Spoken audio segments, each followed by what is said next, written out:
네, 안녕하세요, 여러분. 문법 파트 이제 강의 시작해 보도록 하겠습니다.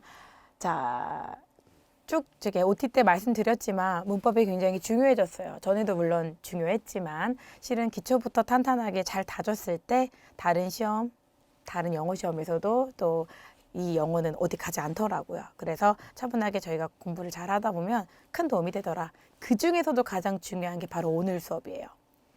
문법 중에서도 실은 문장의 형식이라는 건 저는 가장 중요하지 않을까라는 생각을 하거든요. 그래서 그 형식에 대한 얘기를 저와 함께 차분히 잘 할 건데 필기가 굉장히 중요하니까 지금 보면서 다 따라 적으셔야 돼요, 여러분. 그게 정말 중요합니다. 가보도록 할게요. 자, 문장의 형식이란 말을 제가 썼는데 문법부터 다시 설명해 드릴게요. 이 문법이란 용어부터 제가 조금 정리를 해 드릴게요.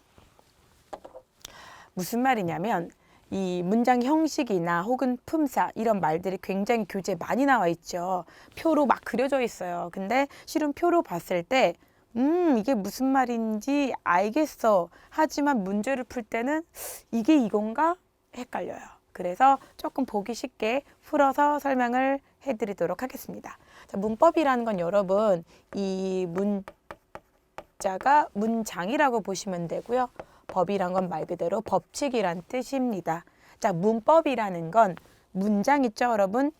어떤 문장의 주인공이 행동을 하는 그 문장에서의 법칙을 문법이라고 얘기를 하는데 그럼 이 문장이라는 것이 무엇으로 이루어져 있나를 좀 보셔야 돼요. 문장은 여러분 단어와 단어의 구성으로 이루어져 있는데 주체가 행동을 하는 그런 의미를 담고 있다면 우리가 이제 이를 문장이라고 얘기하죠. 그러니까 단어가 여러 개 나열되어 있는데 문장 안에서 행동하는 어떤 단어와 행위를 담당하는 단어가 있다는 얘기예요. 주어 동사처럼요. 그 용어는 좀 어렵지만 자, 그래서 결국은 단어의 이런 나열들이 결국 문장을 이끌어낸다. 그러면 이 단어 사이에서는 당연히 어떤 법칙이 존재하겠죠. 그럼 그러한 법칙을 우리는 문법이라고 얘기를 하는 거예요. 문법은 문장 내에서의 법칙이 있다 이 소리인 거죠. 선생님 그러면 단어가 엄청 중요한 건데요. 맞습니다. 단어는 정말 중요해요. 왜? 이 친구가 나열이 돼서 문장이 되니까 법칙을 찾으려면 얘를 먼저 우리가 꿰뚫어 봐야 되는 거예요. 아, 단어 너가 상당히 중요하구나. 얘를 안고 시작을 할게요. 단어는요 정말 중요해요. 문법을 설명하기 위한 기초가 되는데 이 단어의 성격을 제가 두 개로 나뉘어 볼게요. 자, 단어는요 갖고 있는 성격이 있어요. 이것을 제가 가로치고 뭐라고 부르냐면 단어야 너가 속한 데가 어디 있냐 성격에 따라 묶어 놓은 걸 소속이라고 하고 우리는 분류라고 얘기를 하겠죠. 나눠. 그리고 단어야 너는 성격 말고 어떤 식으로 왜 앞에 있니 뒤에 있니 그 나열되는 순서가 있겠죠. 자, 나열된다라는 거는 글 안에서의 순서가 있단 얘기거든요. 자, 그러면 단어의 성격을 구분하고 단어가 어떻게 나열되는지를 알면 실은 얘가 문법의 기초라고 보시면 돼요. 그러니까 단어 공부 진짜 많이 해야 돼요, 여러분. 단어만 외우면 제가 봤을 땐 어느 영어 시험에서나 상위권 가능합니다. 정말로. 자, 그러면 단어가 왜 중요한지 예로 좀 설명드릴게요. 성격과 소속. 이 무슨 말이야? 단어야. 너는 어떠한 성격을 갖고 있니? 했을 때 단어는요. 총 8가지 성격을 가져요. 얘를 우리는 팔품사라고 얘기를 합니다. 들어는 봤어요. 그죠? 이때 품자가 여러분 품목이에요. 품목. 그러니까 8가지 소트 나눴다는 얘기인 거죠. 성격에 따라서. 8가지의 품목으로 나뉘었구나. 품사구나 라고. 그 단어가 갖고 있는 성격. 자, 그런데 오케이. 단어가 그렇게 각자의 성격을 알고 갖고 있는 건 알겠는데 그렇다면 그런 단어가 나열되는 순서가 넌 앞으로, 넌 뒤로, 넌 가운데 와. 순서가 정해져 있겠죠. 자, 이 순서는 여러분 영어에서는 5가지밖에 없어요. 5가지. 문장을 나열하는 순서는 오직 5개. 어떻게 보면 여러분 좀 쉽지 않나요? 아무리 영어 문장이 많아도 5가지로 추려진다는 얘기예요. 이게 바로 오형식이에요. 형식 얘기를 하고자 한 겁니다, 여러분. 이것이 다 단어에서 비롯되는 거다. 단어가 갖고 있고 단어가 나열되는 순서. 무슨 말인지 좀 이해가시죠? 자, 그러면은 오케이. 팔품사라는 거는 8개가 있는데 단어의 성격대로 나뉜 것이고 이 단어의 나열은 문장이 5개인데 그 5개의 문장이 다 다르게 생겼다는 얘기를 하고 있어요. 전 그래서 지금 여기 나와 있는 팔품사를 먼저 설명을 드릴 거고요. 그 품사에 맞춰서 형식을 설명해 드리고 이 둘의 관계가 조금 복잡합니다.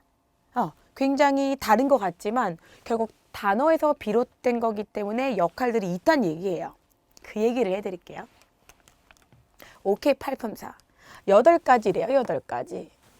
단어를 나눌 수 있는 기준이 8개가 있다는 얘기예요. 요거를 제가 항상 쓰는 말이 있는데 되게 유치한데 전 이것만 한 게 없다고 생각하는데 자, 여러분 되게 좀 별로지만 잘 들어주세요. 앞글자만 따요. 앞글자만. 그래서 8개를 일단은 제가 이쁘게 한번 이렇게 한번 써볼게요. 보이십니까? 자, 앞글자만 따서요. 여러분 명동에 사는 형부가 명동에 그냥 형부가 살아야 돼요. 형부가 대전에 있는 집에 갑니다. 별론 거 알아요. 근데 여러분 이게 앞글자만 따서 반복을 하면은 2번, 3번 읽다 보면 그래 명동에 사는 형부가 대전집에 가나 보다 라고 그냥 가볍게 하면 그 앞글자로 제가 팔품사를 좀 쉽게 말하려고 한번 적어봤는데요. 명사가 있고요. 동사가 있고요. 형용사가 있고요. 부사가 있고 대명사가 있고 전치사가 있고 접만 살짝 집으로 시작되는 품사는 없거든요. 접속사를 할게요. 그리고 감탄사까지. 자, 영어 단어가 정말 많죠. 여러분 사전에 이만큼 있는데 얘네 보고 야 너네 각자 비슷한 애들끼리 묶어. 소속 별로, 성격 별로 묶어봐 라고 얘기를 했을 때 딱 요렇게 8개로 정리가 된다라는 거죠. 대표적으로. 그러면 웬만한 모든 단어는 이 안에 들어간다는 얘기예요. 그죠? 그러면 얼마나 이 소속이 중요합니까? 그죠? 단어에는 다 품사가 있는 거예요. 그러면 그 단어의 품사는 어떤 성격을 갖고 있는지도 중요하죠. 명사는 여러분 말 그대로 어떤 대상을 말하고요. 정해진 이름 같은 것들을 말해요. 쉽게 말하면 멈춰 있는 걸 말해요. 눈에 보이는 멈춰 있는 거, 뭐 분필도 명사고요. 저도 명사예요. 누군가 이름도 되고요. 아니면은 이런 공간에 있는 장소도 명사가 될 수 있겠죠. 그죠? 여러분이라는 대명사도 명사에 들어갈 수는 있어요. 명사는 대상, 이름, 뭐 다 비슷비슷한 말이지만 사물처럼 지칭할 수 있는 어떤 대상을 말한다라고 보시면 돼요. 이 명자가 이름 명자니까요. 동사는요. 이때의 동사는요. 뭐 움직임을 갖고 있고 뭐 행위를 하고 좋아요. 근데 저는 정말 간단하게 그냥 뭐뭐 다로 끝나면 된다라고 생각을 해요. 먹다, 뛰다, 가만히 있다, 쳐다, 보다 다 행동이죠. 행위를 드러내서 뭐뭐 하다, 이다라고 해석되는 것들을 전부 다 다라고 얘기합니다. 물론 조금씩 다른 이유는 동사의 종류도 어마어마하게 많다는 얘기예요. 조동사, 비동사, 일반 동사, 본동사 말씀드릴 거예요. 중요한 건 동사. 형용사는요. 자, 형용사랑 부사 설명을 아마 제가 한 유닛 3, 4 가면 말씀드릴 건데 여러분 형용사랑 부사는 이렇게 살짝 묶어요. 묶어서 되게 공통점이 강하거든요. 누군가를 수식하고요. 누군가를 꾸며주는 그런 역할을 해줘요. 형용사랑 부사는. 뭔가 다르지 않겠습니까? 달라요. 형용사는 오직 명사만을 수식해요. 얘요. 얘는 얘만 꾸며줘요. 다른 애 절대 안 꾸며줘요. 그런 형식들을 좀 아실 필요가 있어요. 왜냐면 나중에 제가 구절 설명을 드릴 건데 형용사라는 것 자체는 태생이, 소속이 뭐냐? 무조건 명사만 꾸며줘. 그런 성격을 갖고 있는 거죠. 부사는요. 다른 애를 꾸며줘야 성격이 좀 다르다라고 하지 않겠습니까? 명사를 뺀 나머지 명사 빼고 싹 다 꾸며줘요. 무슨 얘기냐면 자 보세요. 동사도 꾸며주고요. 형용사도 꾸며주고요. 부사는 그래요. 그리고 또 다른 부사도 꾸며주고요. 또 문장 전체를 꾸며주기도 합니다. 부사가 하는 일이 되게 많지 않습니까? 맞아요. 그래서 나중에 부사로 관련된 문법들이 복잡하게 나오는 게 좀 많아요. 형용사랑 부사는 둘 다 누군가를 꾸며주기는 하는데 꾸며주는 대상에서 차이가 나는구나 해서 공통점 차이점으로 알아두시면 아주 좋습니다. 대명사요. 대명사는 누구랑 좀 비슷해요, 여러분? 얘랑 좀 느낌이 좀 비슷하지 않습니까? 명사 있어요. 예를 들어가지고 뭐 치킨, 갑자기 생각났어요. 치킨, 분필, 뭐 피자, 자꾸 배고픈가 봐요. 먹을 거가 생각나는데 뭐 있어. 그러면 그런 대상들을 갖다가 지칭을 그대로 하기보다 그거요. 혹은 그녀가 혹은 어떤 게 있다라는 식으로 말을 하는데 명확한 명사가 아니라 뭔가 걔를 대신하는 경우가 있죠. 자, 이 대자는 대신하는 거예요. 명사를 대신해요. 그래서 종류가 되게 많아요, 여러분. 사람을 대신하면 인칭 대명사라고 불리고요. 지시하는 그거 저거 이거면 지시 대명사라고 부르고요. 뭔가 있잖아, something, anything. 뭔가 명확하지 않은 건 부정 대명사라고도 해요. 정해져 있지 않다는 뜻이에요. 다 할 겁니다. 그렇게 대신하는 아이들을 대명사라고 해요. 관계 대명사가 참 중요한 문법인데 여기서 비롯된 아이예요. 말씀드릴게요. 자, 전치사는요. 자, 이거 좀 잘 보셔야 돼요. 요 전자가 여러분 앞전자예요. 앞에 두는 거야. 치는요. 둘 치자예요. 뭘 둬요. 그러면 어디 앞에 두는 거예요. 자, 명사 앞에서 항상 전치사를 둘 수 있어요. 무조건적으로요. 이 명사에 방향 제시를 하기 위해 전치사가 필요한 겁니다. 학교에 내가 머물러 있어요. 그러면 뭐 교실로 할까요? 교실에 머물러 있어요. 지금 제가 이렇게 강의실에 있잖아요. 그러면 교실 안에 있는 거면 the classroom, 교실이죠. in the classroom. 안에 있으니까 교실이라는 명사에 방향을 제시해 준 거죠.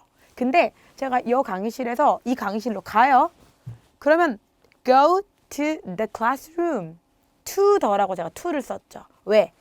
방향이 교실 안에가 아니라 교실로 가는 거라서. 이런 식으로 명사 앞에서 전치사는 구체적인 방향을 제시해준다. 정말 중요해요. 자, 접속사는요. 말 그대로 접속해주는 거죠. 단어나 혹은 단어가 여러 개 있지만 문장이 아닌 걸 구라 그래요. 나중에 설명해 드릴게요. 그리고 절은요. 말 그대로 문장 중에서도 주어 동사 행위 있는 거. 얘네들을 여러분 말 그대로 접속해 주는 거예요. 연결해 주는 거예요. 감탄사는요. 단어가 이렇게 있는데 단어잖아요. 감탄의 의미를 갖고 있는 아이들이 되겠죠. 자, 사전 쫙 열고 품사 찾아보시면 여기 다 있는 거죠. 이해가십니까? 자, 이거는 단어 각각이 갖고 있는 성격이라고 보시면 돼요. 다 다르고요. 이 역할에 따라서 나중에 다양한 문법들이 여기서 쭉쭉쭉쭉 파생되기 때문에 단순히 그냥 부사는 그런 거야가 아니라 이 단어가 누구를 꾸며주나 그러면 부사랑 형용사겠구나. 근데 너가 명사를 꾸며주네. 넌 형용사구나. 이 친구가 부사인데 부사를 꾸며주니까 부사 확실하구나. 이런 식으로 각각의 단어마다 하는 자기네들의 일이 있어요. 그거를 잘 기억하셔야 돼요. 아시겠죠? 자, 그럼 좋아. 얘는 단어가 갖고 있는 말 그대로 단어의 성격이에요. 단어가 갖고 있는 성질 같은 거죠. 그 단어가 가지고 있는. 그런데 얘는 좀 달라요.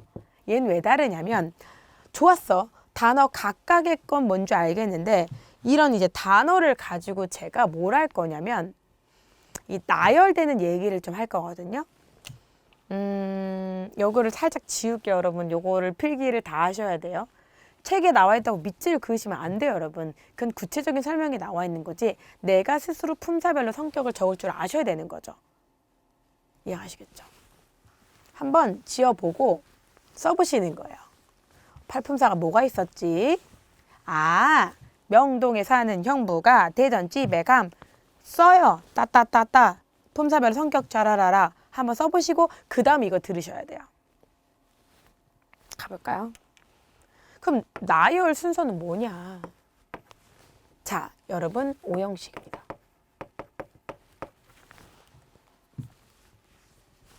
이것도 깨끗하게 또 지워야지. 이런 것도 불편해 하시는 분들이 있어요. 저희 학생들 중에서도 깨끗하게 지워주세요 하시더라고요. 지웠어요. 자, 오형식이란 것은 5개는 맞거든요. 근데 이게 여러분 문장의 종류가 5개예요. 이해 가십니까? 영어에서의 문장의 종류가 정해져 있어요. 막 만드는 게 아니라 5개로 고정이니까 모든 영어 문장 아무리 복잡해도 5개로 정리하면 끝나는 거죠. 어떻게 보면 편해요. 복잡하지 않다는 얘기죠. 자, 그럼 무슨 얘기냐면 자, 이 문장의 오형식은요. 단어의 나열이라고 보면 되는데 이 단어의 나열이 의미상 묶여야 돼요. 의미상. 이게 무슨 얘기냐면 단어의 개수가 중요한 게 아니라 예를 들어서 문장 안에서 덩어리로 같이 묶어 놔란 얘기거든요. 끊어읽기를 하란 얘기인데 이게 좀 어려워요. 무슨 얘기냐면 자 보세요 여러분. 예를 들어서 제가 하나의 문장을 써줄게요. 예를 들어서 지금 1, 2, 3, 4, 5형식 하기 전에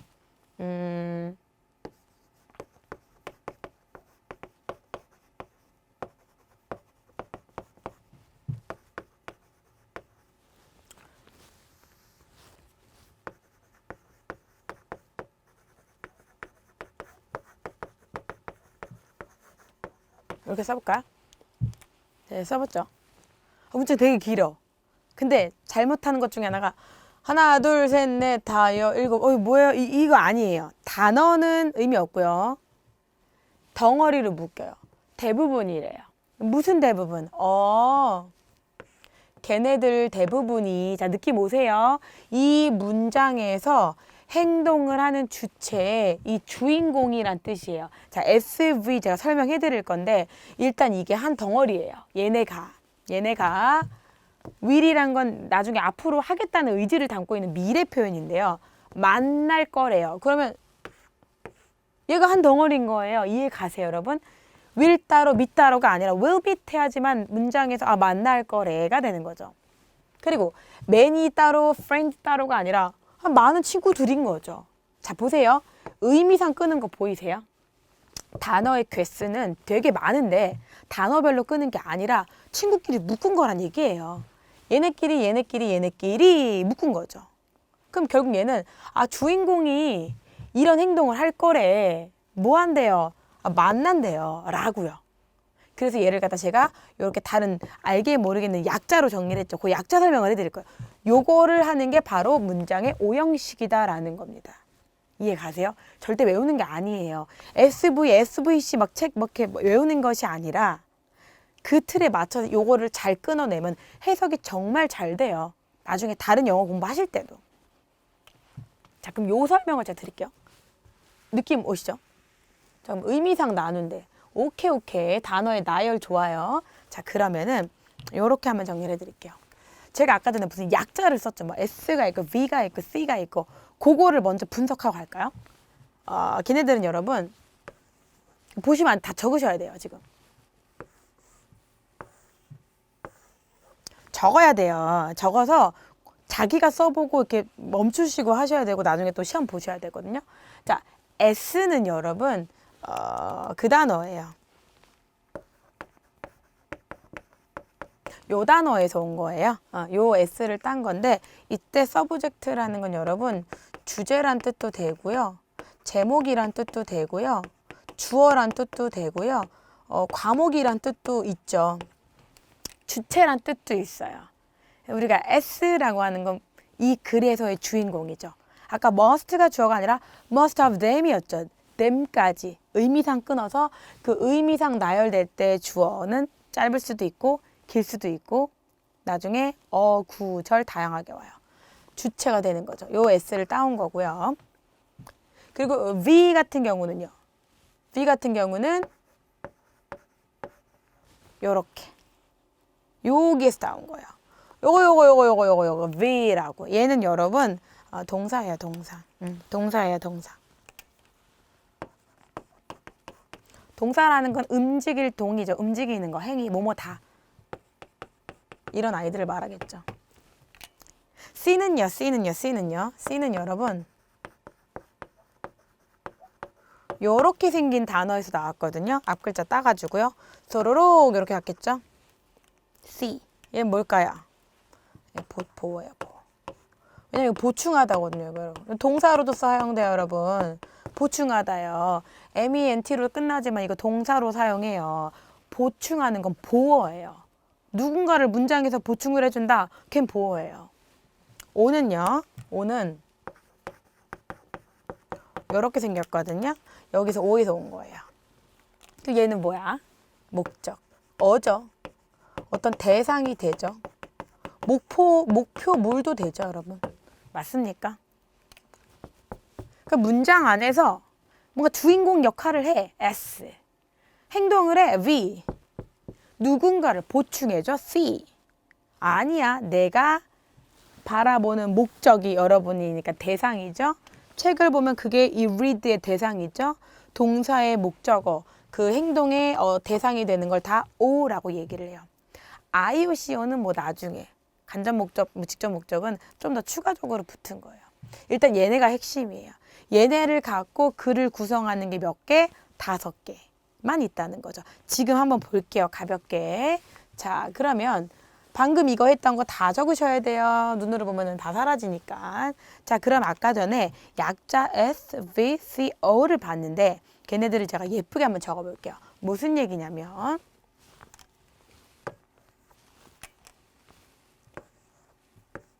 이런 거 많이 보셨죠? 근데 이게 설명은 뭐 할만해요. 왜냐면은 이 표만 외우면 되겠지. 근데 이게 글에서는 여러분 진짜 잘 안 보여요. 제가 필기를 좀 삐딱하게 했지만 이게 보기에는 그렇지 하고 이제 쉬워 보이죠, 여러분? 저는 오를 항상 저렇게 써요. 아이오디오 잘 안 해요. 근데 뭐 해석할 때는 이런 문제가 없고 나중에 잠깐 설명해 드릴게요. 자, 이거 외우란 소리가 아니라 모든 영어 단어를 탈탈탈 털어서 너네 비슷한 형식별로 모여 하면 이거밖에 없어요. 딱 5개 끝. 영어의 모든 문장은 5형식이에요. 5개의 내를 벗어나지 않아요. 그러니까 영어를 문장을 해석하는 방식은 5개에 지나지 않는 거예요, 여러분. 정확하게 알면 해석이 되게 잘 되겠죠. 이게 무슨 얘기냐면 내 마음대로 그냥 주어랑 동사를 쓴다고 되는 게 아니에요. 이때 V라는 건 뭐냐면은 주체가 행동을 하는데 여기까지 끝나는 거예요. 예를 들면 이런 거예요. 내가 자다가 일어나요. 아침에서 알람 소리를 듣고 아이고 일어났다 하면은 주어는요. 아이고 개운해 하고 기상을 하죠. Get up or wake up 했어. 일어났어요. 그러면 주체가 행동을 한 게 그려지지 않나요? 그려지죠. 주어가 일어났잖아요. 얘가 일어났잖아. 이렇게 기상을 했단 말이죠. 그럼 충분히 전달이 되죠. 그 말은 뭐냐면 wake up이나 get up처럼 이 동사가 충분히 문장을 자립심 있게 세울 수 있다는 얘기예요. 그러니까 이때 이 동사는 그냥 동사가 아니라 무슨 동사냐? 스스로 자자, 자, 알아서 뒤에 아무거 없이도 써도 돼. 주어가 어떤 행동을 하는데 이해가 간다는 뜻이죠. I get up. 전달되잖아요. 일어났구나. 그 자동사라 그래요. 근데 너무나 완전한 거죠. 완전 자동사라 부르는 거죠. 이 아이의 이름이. 몇 개 외우셔야 돼요. 어디 가다, 오다, 뭐 어떤 일이 발생하다, 딱 전달되죠. 다일형식 동사라고도 하고 완전 자동사라고도 부르는 거예요. 그럼 질문하겠죠. 아, 쌤, 그럼 뭐 동사 뒤에 꼭 뭘 써야 돼? 써야 되죠, 여러분. 보세요. 제가 read, 읽다란 단어를 해볼게요. 읽어요. 뭐 여기 보고 읽고 있어. 아우, 재밌네. 막, 여기를 보고 막 읽고 있어. 말이 안 되지 않나요, 여러분? read. 여러분, 무언가를 읽다란 단어는 반드시 뒤에 읽어야 되는 대상이 나와야 돼요. I read 하면 안 돼요. 나는 무엇을 읽고 있어야 되죠. 그 object가 필요한 거죠. 그럼 얘는 일형식이 아니란 뜻인 거예요. 선생님, 그럼 동사마다 이거 다 외워줘야 돼요? 약간은요. 필요해요. 근데 제가 그렇게 암기하지 않아도 되는 이유와 암기해야 될 단어를 몇 개를 좀 소개해 드릴게요. 뭔 얘기냐면, 자, 보세요. 완전 자동사는 말 그대로 동사 자체가 뭔가 일이 발생하거나, 좀 써드릴게요. 어떤 일이 발생을 하거나, 아니면 누가 가거나, 누가 오거나, 뭐 이런 아이들이 다 일형식이에요. 태양이 뜬다, rise. 다 뭡니까, 여러분? 알아서 행동이 되죠. 전달되잖아요. 일형식이에요. 근데 안 될 때가 있어. 이렇게 끝났는데 뭔가 이상해. 뭔 얘기냐면 이런 거예요. 그녀가 됐어. 어떤 사람이 되냐면 굉장히 행복해진 거죠. 이 말을 써볼까요? She becomes happy. 행복해. 자, 그러면은 일단 주인공이 어떤 행동을 한 건 맞죠. 그런데 되다라는 거는 어떤 행동을 한다라기보단 자연스럽게 되는 거예요. 그러면 이때 해피가 문장에서 어떤 역할을 하냐면 그녀가 행복하게 된 거잖아요. 그녀를 보충해주고 있는 거예요, 여러분.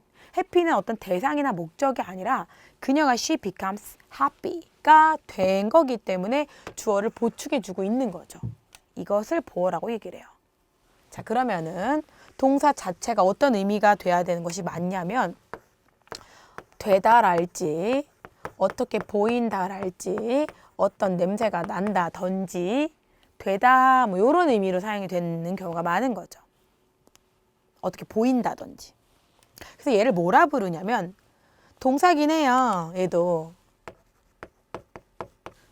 그죠? 근데 물론 얘도 목적어 없이 쓰기 때문에 자립심 있게 혼자 자의적으로 쓸 수 있어요. 근데 어쨌거나 보충하는 뭔가 보충어가 필요하다는 얘기는 얘처럼 완전한 건 아니고 약간은 불완전한 거죠. 이 말이 좀 어려울 수는 있는데 자유로워요. 나름대로 목적어 없어도 돼요. 목적어 있고 없고를 자동사, 타동사라고 얘기를 하거든요, 여러분. 타동사는 목적어 같은 대상이 필요한 거죠. 타인이 필요한 거니까. 필요 없죠. 그러니까 좀 쉽게 말씀드리면 동사 뒤에 무언가가 얘를 갖다가 막 꾸며줘. 보충해줘. 그럼 얘를 갖다 보어라고 하는 거예요. 몇 개 없어요, 여러분. 왜 몇 개 없냐고 얘기하냐면 얘가 대부분이거든요, 실은. 우리가 알고 있는 모든 문장은요. 주체가 행동을 하고요. 그 대상에 걸려요. 내가 만나요, 친구를. 삼형식이에요. 세 번째. 나는 먹어요, 무엇을? 밥 먹겠죠. 내가 바라봐요, 여러분을. 목적어예요. 저 지금 공부해요. I study English. 목적어잖아요. 보통은 다 이렇게 되는 거죠. 그래서 이때 동사는요. 목적어를 반드시 취급하기 때문에 타동사라고 얘기를 해요. 타동사라고 얘기를 하는 거죠. 주체가 행동을 하는 거죠.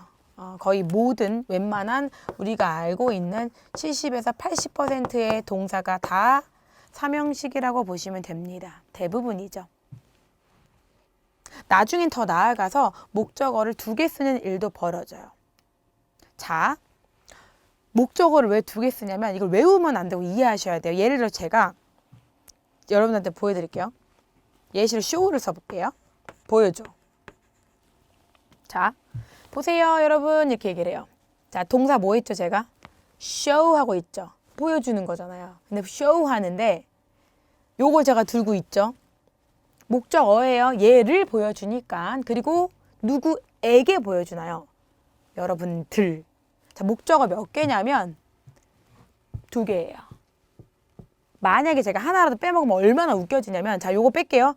이 3을 목적어를 빼고 여러분 보세요 이러면은 없잖아요.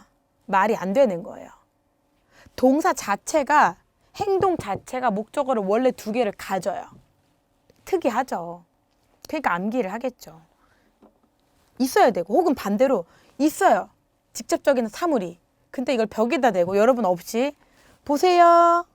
여기 보세요 하면 말이 안 되는 거잖아요. 누군가가 필요한 거죠. 아까 meet, 만나다는 누구를 만나면 끝나요. 목적어 한 개. 근데 show나 give나 뭔가 이렇게 주는 듯한 동사들은 그 대상이 있어야 되고 누구가 있어야 돼요. 목적어가 애초에 두 개인 거죠. 되게 특이하죠. 자, 그래서 예를 갖다가 주다 동사라고도 하는데 이 주다를 조금 멋진 건 아니지만 조금 뭐 이런 거 있죠. 상을 주다보다는 상을 수여하다. 수여하다 좀 느낌이 있잖아요. 그래서 얘를 갖다가 수여 동사라 그래요. 똑같은 말이에요. 여러분 주다 동사라고 말해도 되고 수여 동사라고 말하는 게 그거예요. 주는 동사들은요. 반드시 어떤 대상에게 뭐뭐를 줄 수밖에 없어요. 목적어 몇 개? 두 개. 그래서 조금 까다롭기 때문에 암기를 하곤 하는 거죠. 몇 개 없어요.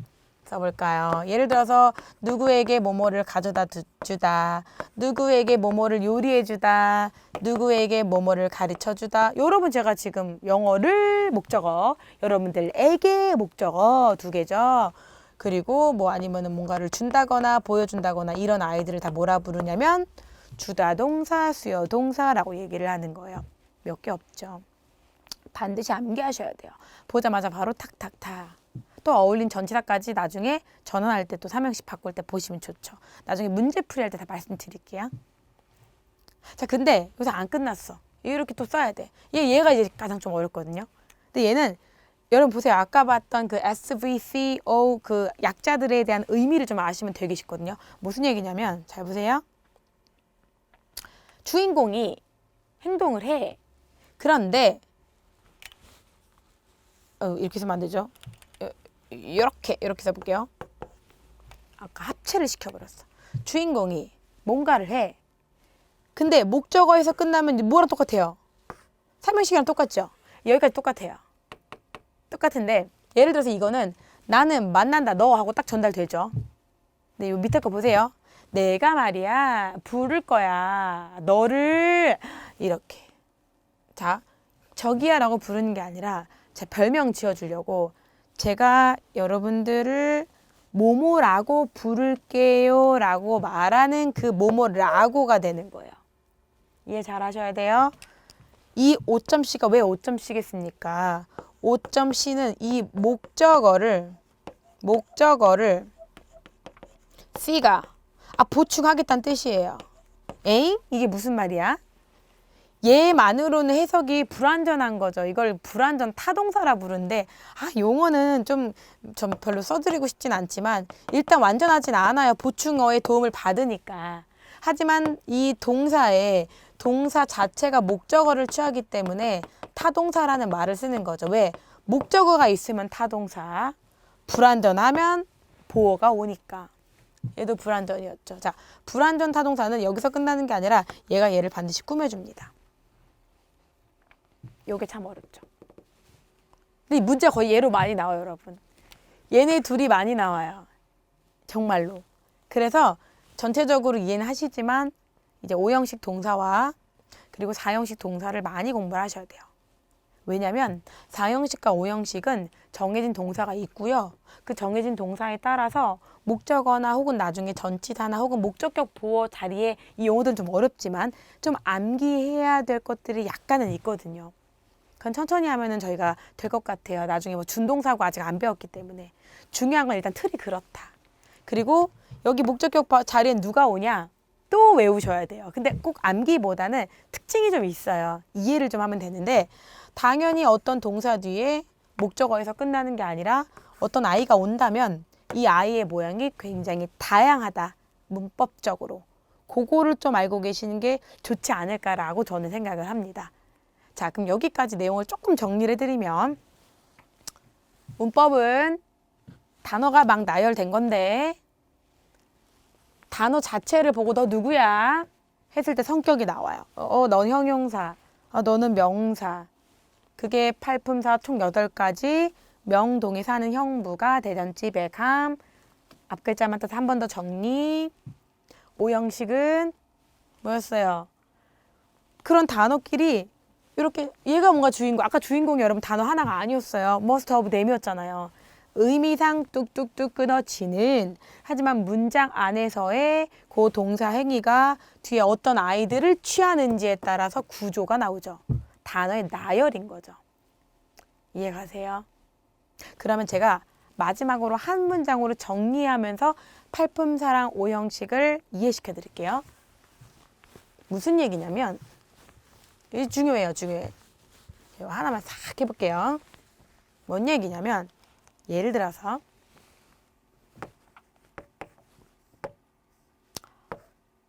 자꾸 또 그걸 쓰려고 그랬어.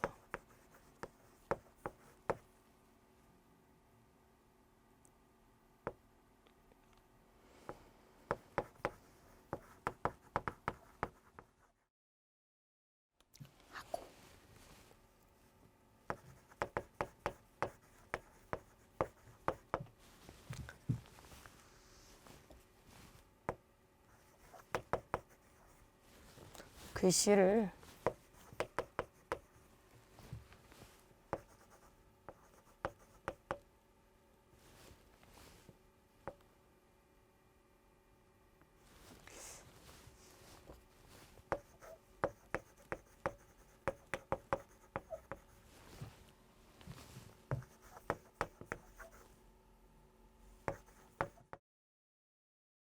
자, 나름 좀 길게 써보려고 했는데 문장 길죠.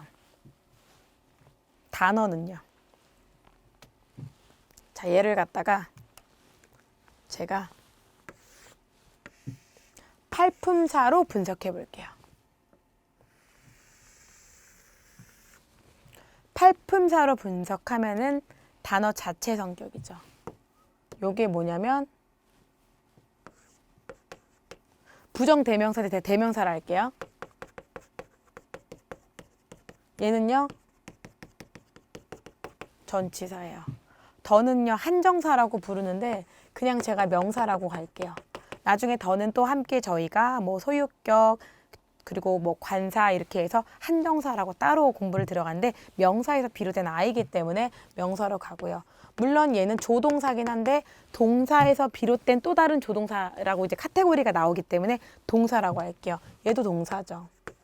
물론 그 중에서도 본동사 겸 일반 동사 나중에, 그리고 you're도 원래는 소유격 형용사 성격인데 그냥 명사라고 할게요. 그리고 굿은 형용사죠. 그리고 명사죠.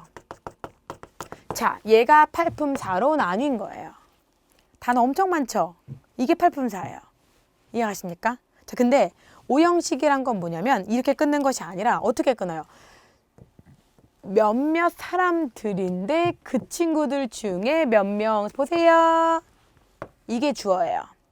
주인공 얘네가, 얘가 아니라 얘네 중에 얘네가가 되는 거죠. 실질적으로는 뭐 얘네겠지만 줄 거래요. 그럼 잘 봐. 얘도 동사고 동사지만 결국 따로따로 보면 안 되는 게 얘네가 줄 거래요. 행동 벌브를 하는 거죠. 뭐 한대요? 너의 친구들 행동 목적어에게, 그죠? 무엇을 한대요? 좋은 책을 준대요. 자, 목적어 1번, 목적어 2번 걸리는 거죠. 그럼 얘는 몇 형식이에요? 4형식인 거죠. 문장이 길어서 무조건 5형식, 4형식이 아니라 단어는 단어고요. 발품사, 단어별로 덩어리 지어진 게 5형식. 이해 가세요? 이거를 되게 구분을 잘하면 독해 정말 잘 되고요. 나중에 독해 파트 할 때 막 쭉쭉쭉 끊어 읽을 수 있어요, 여러분. 굉장히 유리합니다. 문법 잘 보이고요. 단어 굉장히 중요하고요. 5형식과 또 품사를 하면서 느끼는 거는 단어 공부 진짜 중요하구나. 많이 암기하셔야 됩니다. 이해 가시죠? 여기까지 일단은 저희 이제 문법 형식은 마무리하도록 할게요. 안녕히 계세요.